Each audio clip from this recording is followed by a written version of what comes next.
সংসদীয় আসনের সীমানা পুনর্নির্ধারণের মাধ্যমে ব্রাহ্মণবাড়িয়া ৩ সদর ও বিজয়নগর আসনের অন্তর্গত দুটি ইউনিয়নকে ব্রাহ্মণবাড়িয়া ২, সরাইল ও আশুগঞ্জ আসনে অন্তর্ভুক্তের প্রতিবাদে ঢাকা সিলেট মহাসড়ক অবরোধ করেছে বিক্ষুব্ধ জনতা। এতে মহাসড়কের উভয় পাশে প্রায় ৩০ কিলোমিটার এলাকা জুড়ে যানজট সৃষ্টি হয়েছে। এতে করে ভোগান্তিতে পড়েছেন দূর দূরান্তের যাত্রীরা। কিছুক্ষণ আগে অবরোধ তুলে নিয়েছে এলাকাবাসী।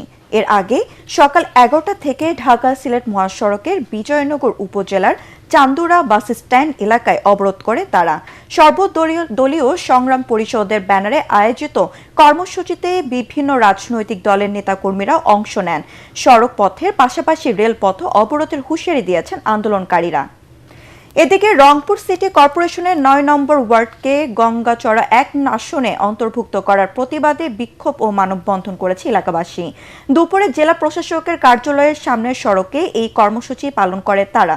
পরে রংপুর জেলা প্রশাসক ও প্রধান নির্বাচন কমিশনারের বরাবর স্মারকলিপি দেওয়া হয়।